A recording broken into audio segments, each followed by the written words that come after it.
Welcome to Home with Alexis Michaud, interesting stories and conversations with the individuals that make up the fabric of our community. In every episode, we will give a shout out to a local business, provide some home tips, and have an interesting conversation with someone who makes our community a better place to call home. Today's local business shout out goes to Ready, Set, Gig, a music school for children and adults. Ready, Set, Gig is a gem for so many reasons. What stands out to me most are the founders of the company, their skills, business acumen, but most importantly, their focus on creating fulfilling experiences for their clients. At the end of every session, the band will perform a gig in a professional setting. I cannot wait to be one of those people. From after-school programs to camps, check out Ready, Set, Gig. You won't be disappointed. Now on to our guest. Jason Couchman is the managing director of Ready, Set, Gig, a music school for kids and adults. As a kid growing up in Albany, New York, Jason originally wanted to run businesses. The goal was to get rich, as he now laughs at as the managing director of his music school. His background is quite unusual for those of us locals. Jason attended an all-boys military Catholic day school and eventually went on to a phenomenal college and graduate school. He spent decades in IT as an executive and then eventually decided it was time for a change. He credits his wife as his biggest cheerleader and states that cheerleaders are more important than money. With her by his side, he had what he needed to make this enormous shift.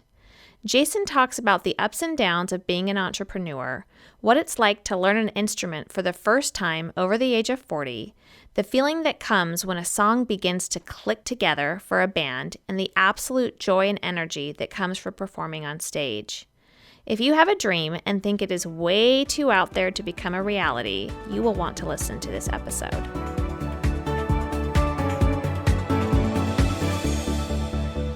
So today on the show, we have with us Jason Couchman, Managing Director of Ready, Set, Gig. Jason, welcome to the show. Hi.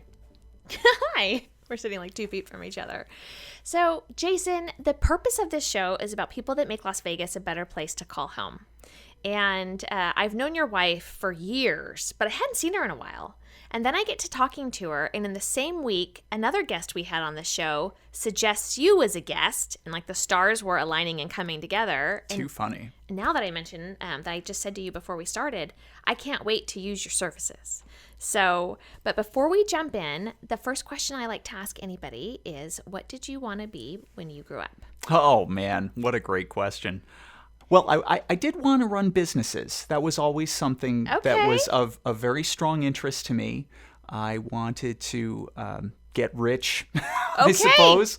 Funny, because now I'm running a music school, probably the opposite of getting rich, although it's a great way to connect to the community and connect, especially to kids. If you asked my father that question, he would say, "Oh, Jason, he wants to be a 7-foot-tall white guy playing basketball for the Los Angeles Lakers." That's awesome. That's awesome. Because I do love the Lakers, which you think a guy growing up in upstate New York, it definitely is Boston Celtics and New York Knicks fans. Probably part of the reason why I wanted to root for the Lakers. Just because, well, I mean, I knew too many Celtic fans, and the Lakers were, when I was growing up, were the only team that could really measure up. So, I love this. Did you see a lot of business owners around you? Well, my father had a small business, which again was kind of an island of difference in upstate New York. I grew up in a big government town. So for Nevada listeners, imagine what life would be like if you grew up in Carson City. So everyone works for the state. And that's really the story of life in Albany, New York. It's a very polite community, very Catholic community. Everyone works for the state or some company that's doing business with the state. Right. So to be a small business owner, and my father's business was he was in the recycling business. But in the 80s, 70s, I don't know how old you are. Ever since I was a kid, so the early 80s. In fact, my first job was I cut radiators in his shop. Yeah, so it was automotive aftermarket. To melt them? To resell them, to refiners that would take radiator. At the time, radiators were very heavy in copper. So we would clip the steel off of them, sell them to copper refiners. That's interesting. Yeah. Almost cut my hand off one time, too, but that's a different story. Different story for a different day. The things that our children don't get to do these days, right? Nobody's working with saws like that. So let's talk about, you're growing up in Albany, and what is your background? Where did you go to school? What was that like? Because it was very different than most. I went to an all-boys Catholic military school. Was it a day school or a boarding school? It was a day school. Okay. It was a day school. Okay. Only the Christian Brothers lived there in the in the brothers' house that was adjacent to the high school. Okay, it was a high school, so it wasn't K-12. Well, it was junior high and high school. So what is that? An all-boys military Catholic? I mean, are you just? Forgive my ignorance. Is this like a lot of yelling? Considerably less discipline in the classroom than you might expect. Again, remember, it's a room full of 25 to 30 teenage boys. Good luck. We were very rambunctious.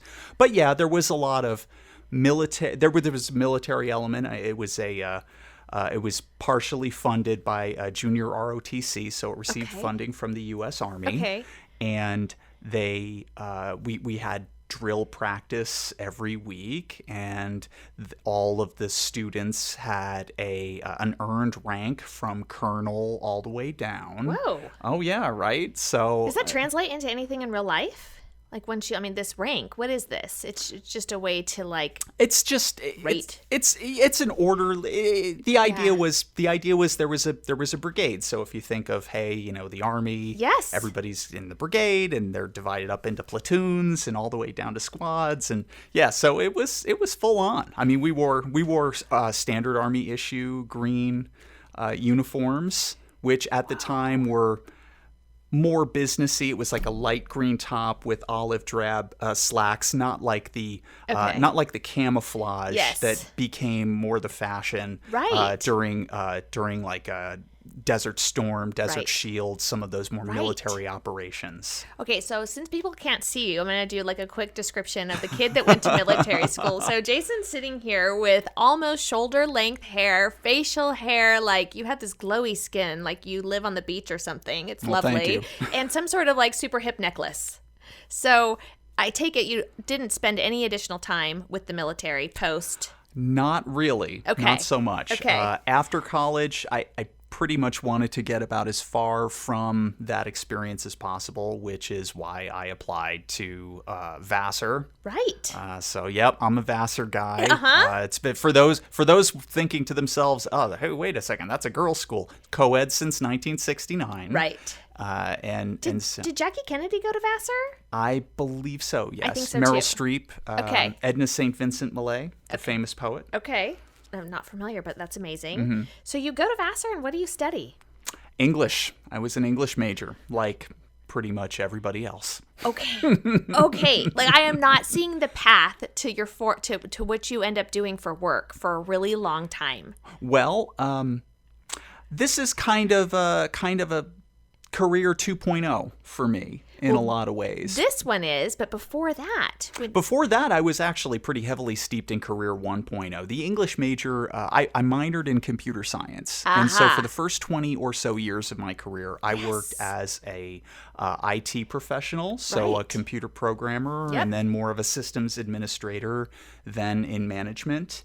I took a break from that to go back to business school. Okay. And then went back in and just took a series of progressively higher and higher leadership roles until eventually I was the de facto chief information security officer for a public company that operates here in town, a trade show company called GES, actually their parent company. Right. Yeah. So I want to say I'm sorry, and it's fascinating at the same time. Like cybersecurity, public company, this is a big job. It's keeping the bad guys away from your credit card. Like every minute of every day. For sure. So did you enjoy it, that work? I would say yes. Okay. It's a big job. It's a thinking person's job. Yes. It's a leadership job. Yes. And a lot of folks I know have those kinds of jobs, and they can be very rewarding when organizations change. Yep. And the big change for my organization at the time was building up a corporate presence in larger major metro areas. So, of course, Las Vegas has always been a big trade show destination, Yep. but as GES's parent company called Viad Corp grew, they wanted to establish more leadership presence in larger metro areas like Dallas, Chicago, a little bit more even in the LA metro area. Okay. And of course their corporate headquarters is in Phoenix. So as time went on, where Las Vegas kind of fit into that calculus was murky. It just kind of changed. Yep. And so what I found for myself was that as I saw the organization shift, and as I also saw in my personal life my commitment to Las Vegas just growing deeper and deeper and deeper. Yes. I mean, you mentioned my wife, wife's family. My wife is born and raised here. Her family moved here in the 1950s. Okay. And ran a food service company for many, many years before selling it in '96. So for us, and they're getting on in years. Like, yes. I mean, I'm in my mid 40s, and for a lot of folks my age, we're watching as our parents age, and some do it gracefully, some not so much. But even the most graceful of parents, as they age, will need some care. And sure. it's also a two-way street. I'm probably one of the few in the Las Vegas area that really think of this as, well, this is my hometown, and I have my wife's parents here, so Yep. my kids are going over and hanging out with grandma every night. Yeah. We're not transients, Right. and we didn't relocate here yesterday. Right. So for us, Your roots are deep. yes, and just growing deeper. I mean, I used to say that there's probably about 5 years left before we'd really have to be here for the whole parent care. And I realized about a year and a half ago that plane has really taken off. We're not leaving anytime soon. This is what everybody our age is saying. Yes. This is like a multi-series podcast about aging parents and what's going on. And, Totally. And it seems like it's happening so fast because I don't know about you, but most of my friends, we all had kids later. So we've got little kids. That's right. And we're obviously like in the trenches of that. And then we have the folks. Well, and you think about it. I mean, what was all the parenting literature about when we were in our late 20s and early 30s? Put it off. Get some career success under your belt, there, son, and you can have kids later. And then I don't know on a personal level. For us, by the time we were ready to start making that decision, I mean, you go into it with those nightmare memories of the videos you watched about pregnancy scares when you were in high school, and you just Right? think, hey, if we look at each other cross-eyed, we're gonna. Yes. And that's not always the case. It isn't always as easy, No. especially when you're north of 30 and certainly north of 35, which is about when we were. Yep. When we were getting into it. Totally. I know it. I had geriatric pregnancies is what they defined them as, because I think 32 and 36. What and a great you're term. High risk. And You're 32 and thinking, man, what are you talking about? Geriatric. I just, yes. I was just out at the champagne bar last night. Right. What do you mean I'm geriatric? Yeah, Who are you calling old? Right? And anyway, so we digress. But one thing I wanted to hit on. So you had this IT career for 20-something years. Right.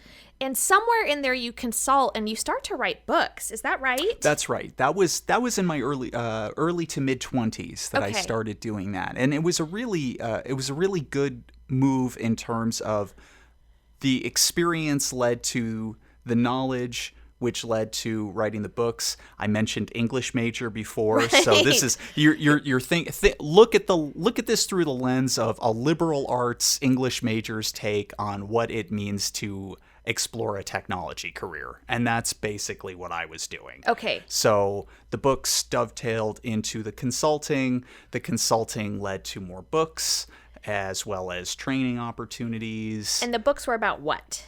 Okay, so the books were about Oracle database administration. So if you've ever heard of the company Oracle, Yes. they have their one of their flagship programs is this database software Yes. that virtually every major corporation in the world has at least one of these floating around in their organization somewhere. Right. And so the specific area that I focused on was professional certification. So education was always a big component, especially in the early part of my career. I felt I was educated.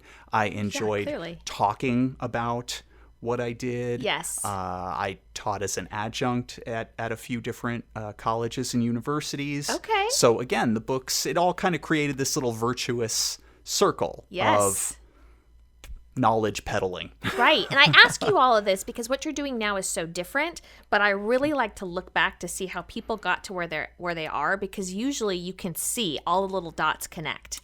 Yes. And so as I'm asking you this, I'm like, okay, this is starting to make sense with the one glaring, I guess, difference is that there is no music in your life yet. No. And in fact, it's funny because one of my life's great regrets, Alexis, was always that I never learned how to play a musical instrument.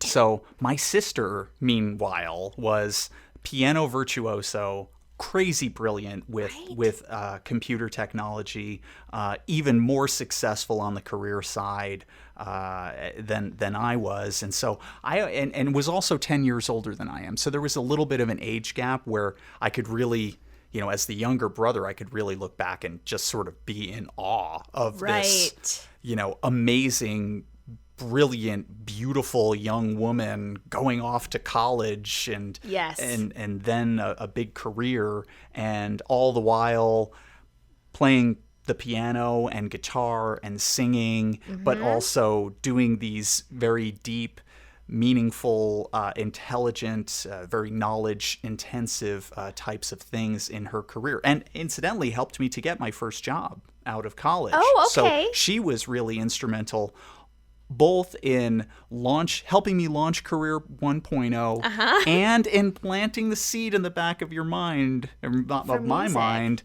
of, Jason, there's bigger things out there. There's the arts, there's music. Don't just sell your soul to the corporate paymasters. Have something for yourself there, I think. I love that, the influence that she had over you. I have a question. Is there science, or I think there is, but do you know anything about it, that connects that side of your brain that plays instruments to like this deep thinking that you're talking about and technology? I know a lot of my friends are doctors, and their kids are in violin, and they're doing that to help build strong hands in case these little kids end up wanting to be surgeons. They're starting that young.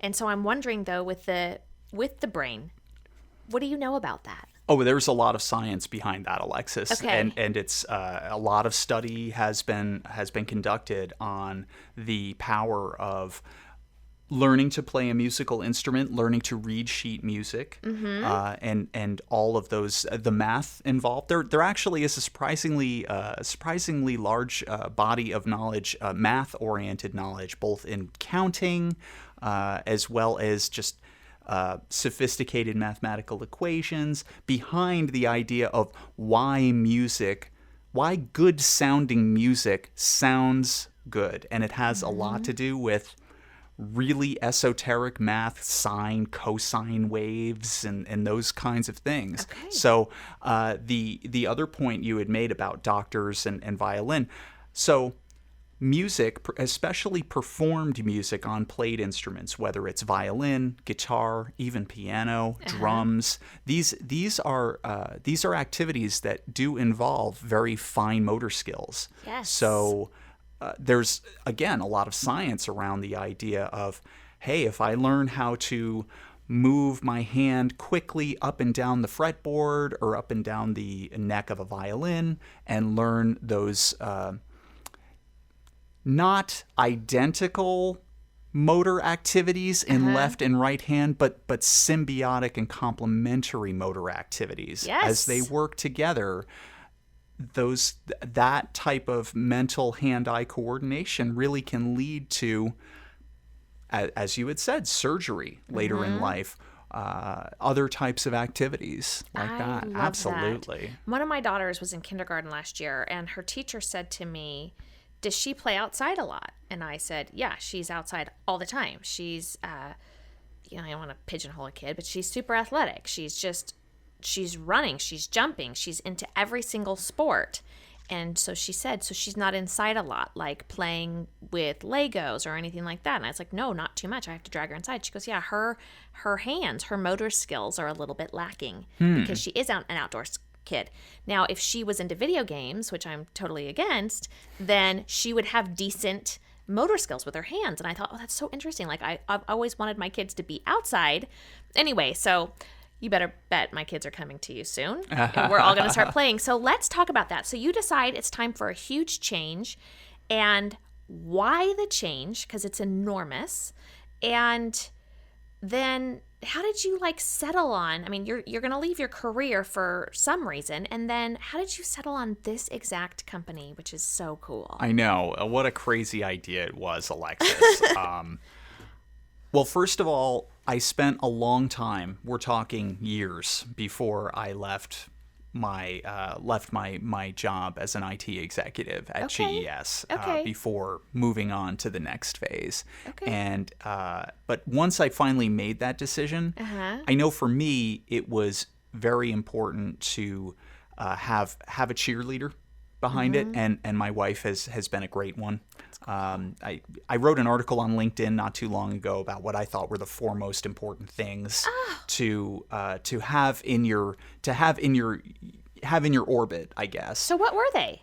Well, the first was cheerleaders are more important than money, and that's a big one because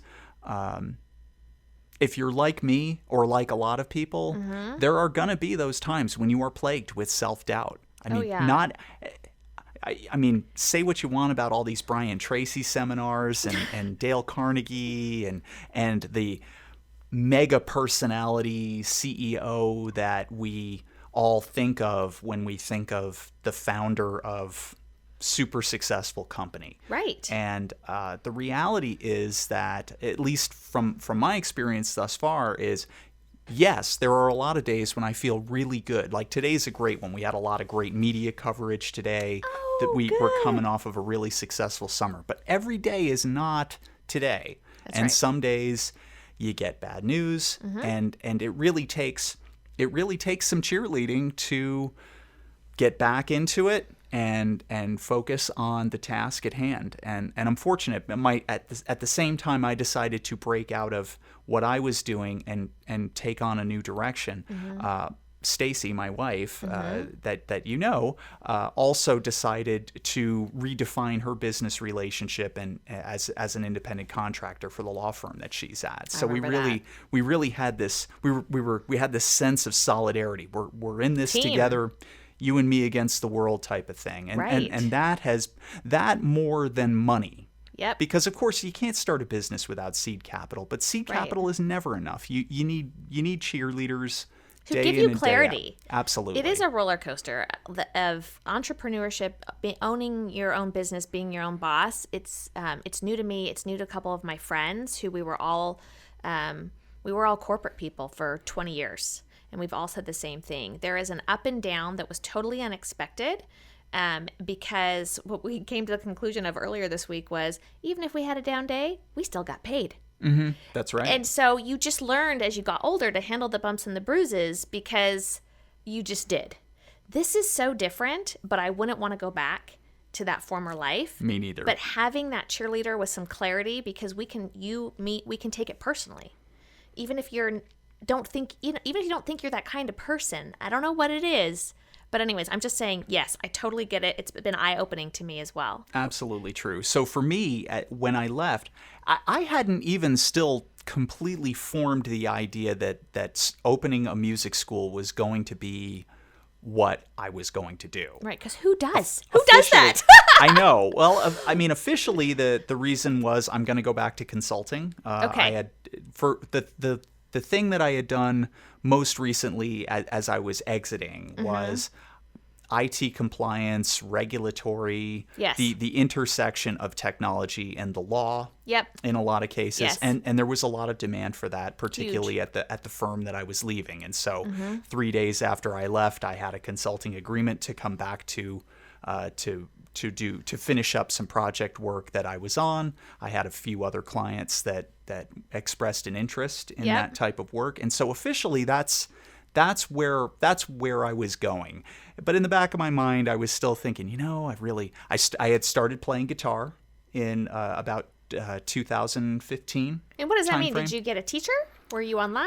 Well, both really, as well as just a lot of self-study. And so it was particularly in the tutoring and the guitar instruction work that I was doing, which my kids were also doing at a school that has since closed, was where I really came to find that hanging out at a music school is a lot of fun, for one. Right. And two, is also a place where if you are driven and business savvy and can bring a lot of these skills that are non-musical to the musical context, I think you have a better chance of success than if you are someone just coming out of conservatory who is a really good, brilliant, yes. Even if you're not a virtuoso musician, even if you're just good enough, yes, and can also connect with students, which I think is more important than being a genius musician. Okay. At least for running a music school. Yeah. But even that person is going to struggle because running a music school or any business is just like running life. I mean, you think like this is what I do to earn my money. But then in addition to that, there's all this, you need to understand personal finance and you need to have your banking relationship in order and all of this new digital technology out there, social media, web presence, search engine optimization. I mean, it's there, not to mention selling. Yes. I mean, just because you hang out your shingle doesn't mean anybody cares. Oh my gosh. So that is so true. It's so true. Absolutely. I had a conversation with somebody recently. She owns a business, but she used to do like, I'm not going to say this properly, but she would dismantle explosives underwater. Okay. Okay, so this was her job. And she's talking about what a headache a business is with the multiple emails, the toilet that's overflowing, this, that, and the other. It almost seems overwhelming. And I'm like, didn't you used to have to go diving in the dark and dismantle things underwater? Uh-huh. I know. Sometimes I have to remind myself of that. Uh-huh. And so it is. I mean, there's just so much to it. There's so much to it. But you're sitting there with this analytical mind of your background and you're watching your kid's music school and going, I can do this. Well, and playing music as well and learning. It's funny because as I learned how to play guitar a little better, I found that even that was somehow not enough. Like it's sometimes been said that people that are really musical and kind of gravitate to that are a little bit more emotional. When they listen to music, like they're just a little bit more prone to a song moving them to tears or to burst out laughing. And big spoiler alert / confession time, I'm one of those people. Oh, really? I've always been one of those people that a song, that a lot of times music can stir an emotional reaction for me. And I didn't always understand. Okay. I didn't always understand that or why that was happening. And it took some study and some just being in the industry to really understand that, actually it's not that unusual. A lot of people that are involved in music are brought to that same degree of reaction. And so what was interesting is as I learned how to play guitar more and more, that emotional reaction became, I won't say muted, but more controllable. But it was still there. For me, it wasn't until I started singing. Oh, so you sing and play now? I do. Were you a singer before? I suppose I sang in the shower in the car. Did people tell you had a good voice? Yeah, Stacy mentioned it a couple of times. Stacy, your wife. But again, not terribly. I don't feel like she would exaggerate. She seems like a real straight shooter. She is very much the Vulcan. The scientific mind. So, yes. So going back to this idea of, I always regretted as a kid that I never learned how to play a musical instrument. And then so fast forward to my mid-40s when I discovered I was one. Whoa. So, when you picked up the guitar, was it natural, whatever that might mean? No. After the break, Jason discusses picking up an instrument for the first time in his 40s and the process of learning to play. As the summer months slowly passes by, the market begins to slow down. That's good news for buyers. Many sellers would like to have their properties off of their hands before the holidays. If you're considering buying, this is a good time to start looking. Reach out. We'd love to provide you with exceptional service.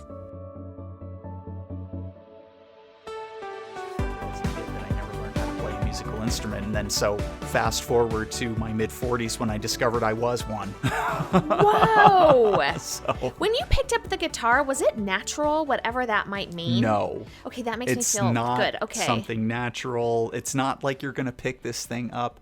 And what's also interesting is I'm actually left-handed, but I play guitar right-handed. Is it called goofy? It's like when you snowboard with the opposite. No, so it's just okay. Well, it's the kind of thing that, especially with guitar, your hand up on the neck is going to be doing some weird things, and what you're supposed to be doing down with the pick on the strings, it's going to feel awkward no matter what. And it's the same thing with piano. It's the same thing with any instrument. Okay. It's just you just practice through it, and you get to a point. At some point, you hit that inflection curve where suddenly the things that even maybe 5-6 weeks before felt awkward and you couldn't kind of get your hands around it. Yeah. Suddenly it starts to feel a little bit more comfortable, and so then that's a positive reward. What about the reading of the music? Was that, I mean, these seem to me like two very different things. It's like a language and two different languages. It is until, again, you start. What makes it easier is when your mind, when the pathways in your brain start to draw associations between dots and sticks and staffs, those multiple line drawings with all of the notation on them.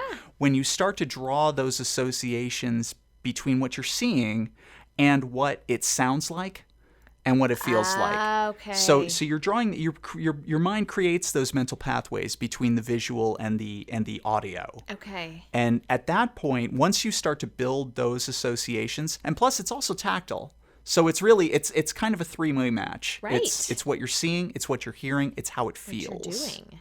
So once you build those associations, it becomes easier. Oh, I can't wait. I cannot wait. So talk about your school. So first of all, you're starting to play music in your 40s, which every year I write down a variety of goals. That's one of my goals. It's the only one I don't accomplish. Is I have long skinny fingers. I want to learn to play piano. My father, who passed away when I was young, played piano. I have all these memories about piano and music. And I am one of those people. Like, I can only listen to happy music because any other pulls me down. Interesting. So on the way down here, given Ready Set Gig, I don't know why I felt the need, I was listening to some Def Leppard. Nice. Yeah, it was nice. Animal. Oh, such a good song. Absolutely. Well, in fact, because we're having a show this coming set, we break up our program into 10-week sessions, and as part of each session, we give it a theme. Yeah. So we have 3 different shows that we're working on right now. Country Legends, pretty self-explanatory. British Invasion, also self-explanatory. Yeah. And this third, what's behind door number 3, which is called Electronica. Well, so what is that? That's all those great 80s Guns N' Roses rock music, but keys driven. So what does that mean? Think about Van Halen, Jump, 1984. Yeah, totally. So that's at Def Leppard. I mean, there's definitely some keys, keys-driven music in that library, as well as others. I mean, it's the music we grew up with in the 80s. That rock music with those synthesizer keyboard overtones. Okay, so talk about Ready Set Gig. Yes. Why is it different? Who gets to go to your school? Well, it's a music school for kids and adults. It's a theory-based program, but it's also very performance-based. So we really try to take the two and put them together. It's one-on-one music instruction every week combined with a group rehearsal each week for the kids. So this way, studies have proven this out, Alexis. The fastest way to learn how to play music in time is to do it with other people. And this is where it's a little tricky, because especially for piano players, because so much of what is drilled into young piano players in order to learn how to play the music in time is the metronome. So you're in there with your instructor, you're learning to play your piece. The metronome is tick tock, back and forth, and it's a break point. I won't lie, it's a break point for a lot of students, because they just get frustrated, because one, it's isolating and it's maddening. It's that tick tock, and you're supposed, and oh my goodness, I'm a measure behind, or I'm a measure ahead, or I'm not quite in time. Whereas if you're just learning how to play music and you're doing it in a group setting, in a rehearsal, well, that eliminates the whole problem with feeling isolated. Yes. Because one, you're in there with kids around your age, around your skill level. There's this sense of camaraderie that comes from having to live through it together. And you're all playing the same song because you're forming a band. That's right. And so then the other challenge that playing together in rehearsal eliminates is, the metronome will always beat in time. If you set it to 135 beats per minute, it is going to tick tock at 135 beats per minute. Okay. And you're either going to be out in front of it, or you're going to be falling behind. It's very difficult to be pitch perfect and in time the way a lot of very metronome driven instruction goes. So the beauty of learning how to play in time with other people is you'll all sort of gravitate toward that 1, 2, 3, 4 measured approach. Maybe it's not at 135 BPM. Maybe it's a little slow. Maybe it's a little fast. But really the goal is not to be all running at a certain speed, as long as you're all running at whatever speed you're running at together in time, where everyone is hitting that 4/4 or 2/4 or whatever the cadence is at the same time. And it's fun. And it's a lot more fun. I mean, right? It's a lot more fun, for sure. So what happens at the end of the 10 weeks? Did you say 10-week programs? That's right. Call it 10 weeks. Sometimes it's 8, sometimes it's 12. It really depends on what's going on the calendar. But for sake of argument, we'll call it 10 weeks. Okay. We do a show. I mean, you have to do a recital. That's what everybody. Otherwise, what's the point? You're working on these songs you want to perform, and so we take the group of them and we hire out a Las Vegas club venue. 172 Live Music at the Rio is a popular one for us, but we've done some others around town. Yep. And we put them up on stage under the real lights. Yeah. And with an AV tech. Right. So with the proper sound and stage, and I'm just smiling. See what happens. Right? See what happens. So is the mix kids and adults, or do the adults have a band and the kids have a band? It's more the latter. The kids play with other kids, again, around that same age and skill level. Okay.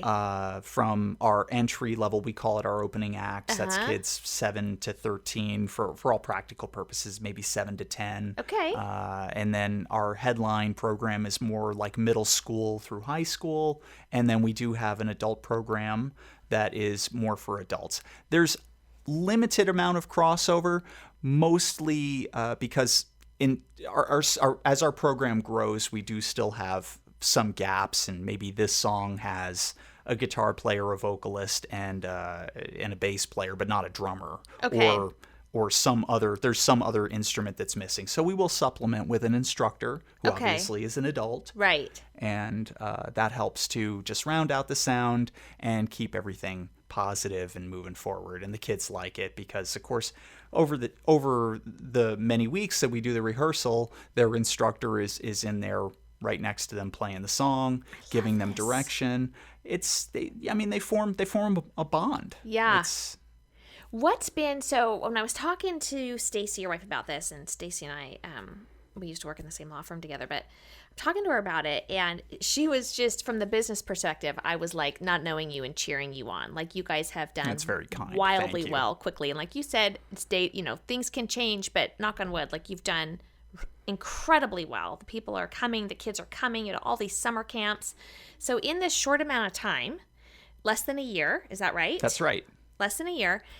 What's been like one memory that just completely stands out to you of like, I'm never going to forget this in a good way? Oh man. So many. I mean, I could talk about our great show last weekend. We got Pat. So one of the themes for the shows that we in the session that we just wrapped up was Pat Benatar tribute. And so And this is maybe just as a quick aside. Sure. I'll mention the fact that when you're starting out a new business in an industry that you don't really understand, which describes me, I feel. Okay. It oftentimes is good to have a strong business partner who's maybe been there and done that, but maybe is lacking some of those skills, like the business skills, right, or those kinds of things that you have, and helps to fill in some of the skills that I know I personally lack. Like, I'm probably the world's okayest guitar player. So you guys complement each other. Exactly, you make a good whole. Yes. So his claim to fame is that he's run some other music programs, some franchise concepts, including one that is called Rock and Roll Fantasy Camp. So it's kind of like, it's meant for adults, brings adult musicians together with professional musicians that are of some note. Yes. And gets them together for a week's worth of intensive music study and learning how to play certain songs, war stories, and those kinds of experiences as well. So as part of that work, my business partner came to meet and become acquaintance friends with Roger Capps, who was Pat Benatar's original bassist, co-wrote the song "Hell Is for Children." Folks of a certain age like us will remember some of that hit music in that sort of mid '70s to mid to late '80s time frame. And so when we decided to do the Pat Benatar tribute, my business partner approached Roger about, hey, do you think maybe you'd like to take a break from your life and fly up to Vegas on that particular show weekend and jam on stage with a bunch of 11-year-olds? That's so and cool. Surprise, surprise, he said yes. And offered to do it free of charge. Aww. So, I mean, what a nice guy. Totally. And he's a survivor too. He's got his own stories. Really, really interesting guy. Cancer survivor. Roger, if you're listening to this, thank you once again for agreeing to make the long trip. Played with a cracked rib too. Oh no. Because again, he was our age in the 70s and 80s. So I mean, now he's pushing mid 70s. Okay. So he was kind to make the trip and suffered through some health issues. Goodness. To do it. So you have this show, Pat Benatar tribute camp. Was it for 10 weeks? This was the goal. Exactly. And this is like the finale. That's right. So last Saturday, just really standing there and listening to our kids play all of these great songs. I've got a great clip of singing "Hell's for Children," singing a lot of Pat's other hits, and just that it's a very special feeling, right? To be able to have that kind of an impact on a young person's life, seeing these kids week in, week out, knowing what they sounded like when they started in the program or started that session, however many weeks ago, right? And just seeing how they grow, seeing how a young singer might have really great pitch, but maybe he's too quiet, or maybe she's flubbing a certain line over and over. So then watching that young person overcome and develop musically, it's a very special feeling, for sure. Love this. So you mentioned your kids briefly. Mm-hmm. Are they a part of the program? Do they play instruments? They are. Okay. Yep. Okay. My son plays the drums. Has started to sing vocals. He did our summer camps and has started to sing. I'm blown away by how great his pitch is, and I'm really fun to see him grow. My daughter started out with strings. Started out with playing guitar, bass guitar, and ukulele. Switched into drums. That evolved into vocals. And now she's back to playing bass guitar again. Okay. And just kind of blowing me away. That's her wheelhouse. So I'm just kind of trying to visualize this for your wife. Are there like multiple sets of drums and guitar and singers like at all times in the house? We do have a full setup at home as well as at the school. Most of the real practice is happening at the school these days because again, I don't know. I don't know if I really envisioned the idea of raising my kids in a music school, but they're down there probably a good solid 4 to 5 days a week. Whether it's rehearsing in their show or taking their lessons or maybe even just doing their homework while dear old dad's giving lessons or working on the website. I love this. I love what their memories are going to be. You from the Catholic military all-boys high school to Vassar to IT executive, and the kids are growing up in the music school. Like that's not crazy. Something that you can really predict. No. Well, life's a journey.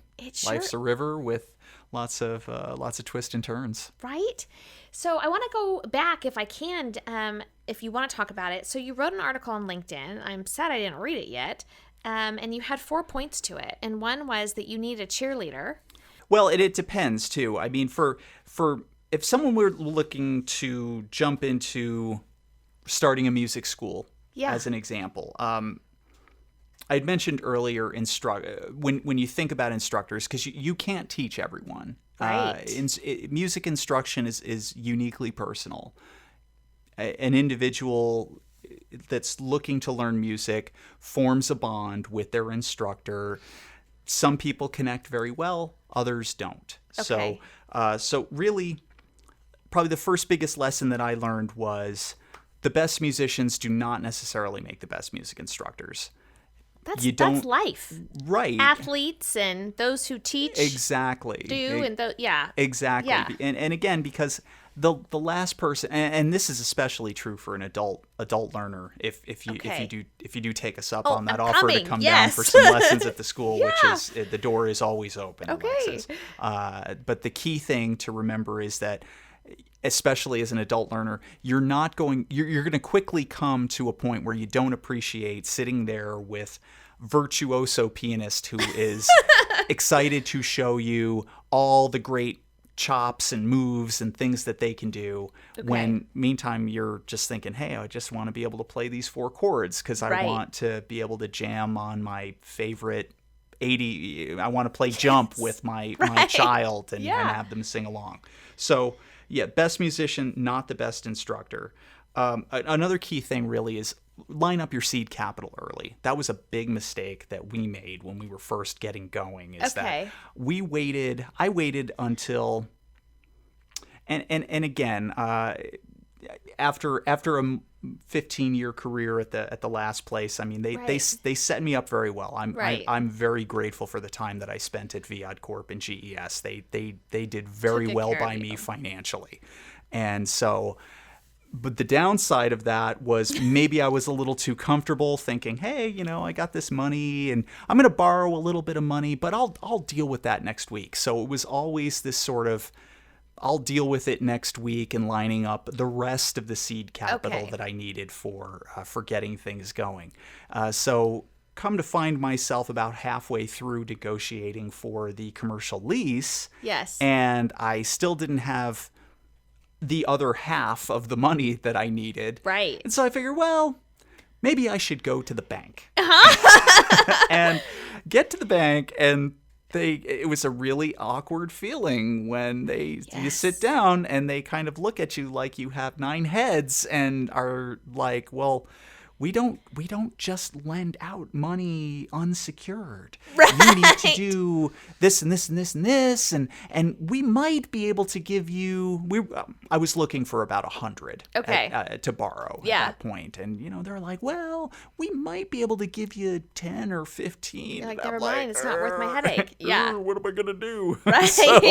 So start looking at. We started looking at that, and. There was a happy ending to the story, but that said, when you're trying to plan And you have your calendar and you're thinking, well, I'm going to sign the lease and it's the second week of September and I want to have my doors open before Halloween, and because I want to be going at a time when people are still thinking about, hey, it's back to school. This was last year. Yeah.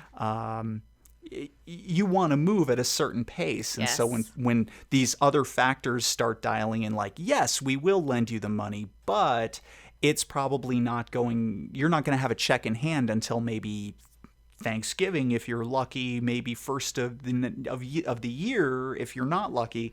And so suddenly it's like, okay, how do I make this work? Yeah. And so again, bottom line, line up the seed capital early. Okay. And then really the third was if you plan on leasing or buying a commercial space, yes, get an expert. Whether it's a realtor who focuses on commercial, that's right, or maybe it's a commercial real estate lawyer, for sure, someone, because it's very tricky.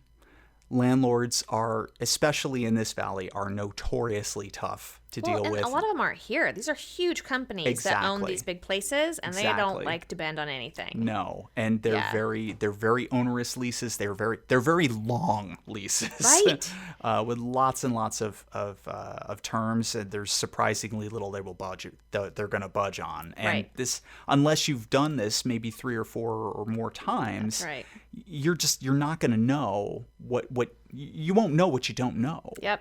So I agree. So, yeah, I had a friend starting a business, and she gave me the lease, and I said, "No, ma'am. Pays to have an expert." Yeah. Well, I'm going to send you to the lawyer that actually does this all the time. Yeah. Absolutely. Okay. That's what I definitely wanted to know, that just for people that want to go out and start a business. And so you're a year or barely a year in, and going gangbusters. Right now, are you in Green Valley, Henderson? Yes, we're right off the Valley Verde exit. Oh, nice. In the there's a shopping center there with a Kohl's department store right across right across the street from Congregation Near to Mid. Okay. And you've got after school. I'm assuming it's after school programs. It's an after school program primarily. We did camps. That was more of a summer activity for obvious reasons. Fun. It was great. And then what I was asking you, because I live like 25 miles west, right? Are you guys going to come up to the Summerlin side of town? You said you have an event coming up, so tell us about that. So on early October, we're doing the American Cancer Society partner event called Bark for Life at the Tivoli Village. Okay. And that's for us, that's a very typical what I think of as our out gigging type of opportunities. It's really, we try to accomplish 2 things in those types of events. One is we want to support the community with good music, with good turnout from our school, participating in the event, checking out the vendors and that kind of thing. Yep. It gives our kids another opportunity to perform on stage. Yep. So just another one of those chances to build up those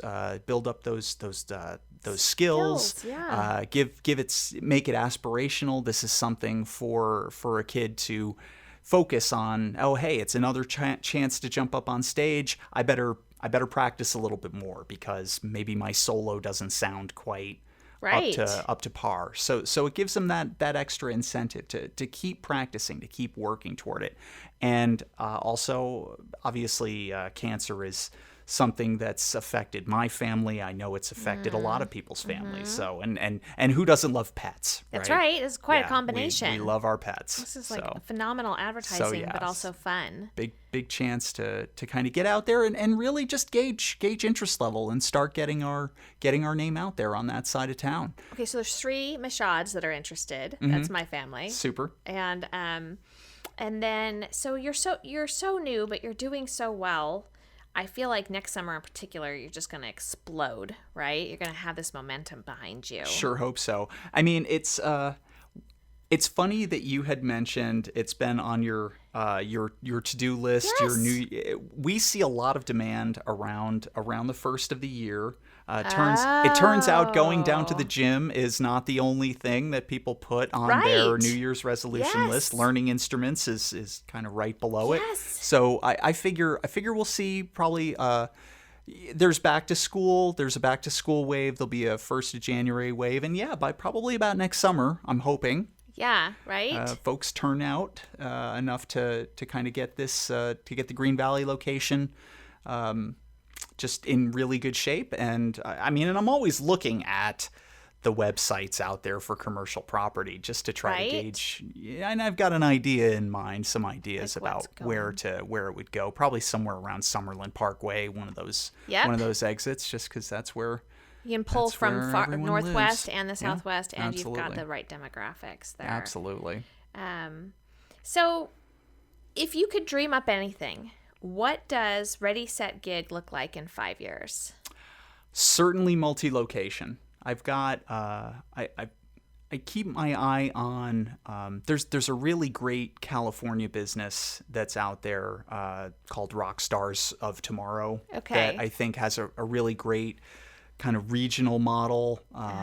Their kids seem really excited. They're in 5 different locations in the Southern California, and they're starting to branch out into Northern California. Okay. They're probably the ones I look to the most for that successful model of small, regional, multi-location, inspired kids playing fun music, that whole 8 to 12 week session model. That is so key. Yeah. And I didn't know if I should bring it up, but when you were saying it, I kept thinking as an adult, everything you learn when it comes to productivity is 90-day increments, 90-day increments. You can manage anything over those 12 weeks, and you've got 8 to 12 week program. They're bite-sized attainable goals that the kids will stay focused on. Oh yeah, because otherwise it gets stale. I mean, that's around the time where by that point the student musician is either they're going to have drawn what they are capable of drawing off that song. And if you keep trying to push it for that extra little bit, it's not worth it. It's better to start with a brand new song, and they can bring all those skills that they gained from that previous song and apply it to the new one. And for one thing, they'll be more confident going into that first couple of sessions on the new song, because they'll, oh wow, this is coming to me a lot faster than it did on that first wing of the previous song. Right. And you can structure the series of songs in such a way that they're progressively more difficult. Okay. And that way each one builds on the experiences and skills gained through the previous one. I'm so excited to see where this goes. I'm excited to see where these kids go. We've got some great bands from Las Vegas, and it'd be really fun to see some professionals come out of your school. Oh, I would love that. I mean, that's the unofficial motto when I did the pitch book to show to family and friends was, I would love to see the next Imagine Dragons or Panic at the Disco type act come out of our program, ideally our program. I think it's inevitable. You say it and work towards it, and that's what happens. So, absolutely. Jason, so the last question I usually ask people is, or I always ask people, is what do you love about living in Las Vegas and Nevada? Like, you're clearly passionate and committed to the kids and adults in the city, but why did you guys stay minus the older folks? You're here. Well, that's a great question, Alexis. I think for me, I wouldn't say that I've passed through Nevada. I think Southern Nevada has kind of passed through me. I think I'm a different person now than I was when I moved here in 2003. Okay. The Jason that moved here in 2003 was still that career 1.0 techno corporate, and maybe this resonates with some people of like, gee, where do I fit in this valley that seems so centered around entertainment and creative and the arts and leisure.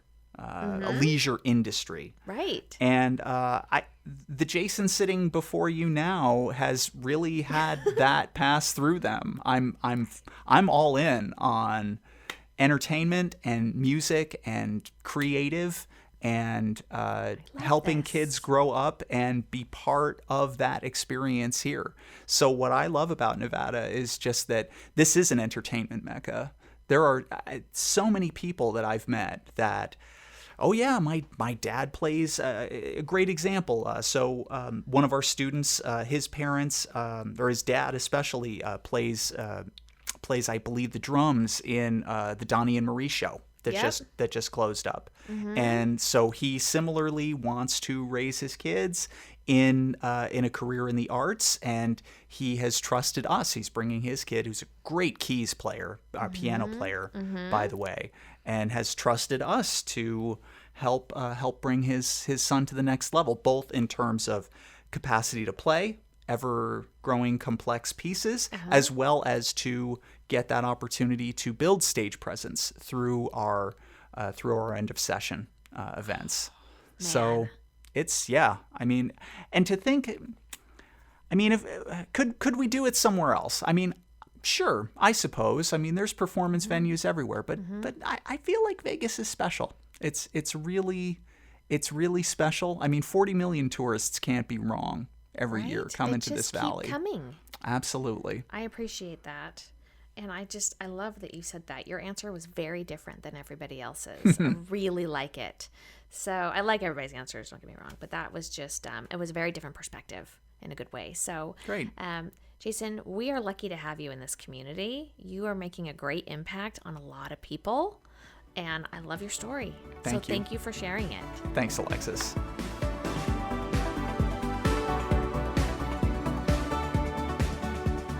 Jason's story is fascinating for many reasons, from the all-boys military Catholic school to an IT executive for decades to the managing director of a music school. His story highlights the fact that we can be and do anything we want. If you have a dream, want to make a change, are ready to learn something new, you have that in you. Jason Couchman is yet another example of an amazing human making Las Vegas a wonderful place to call home.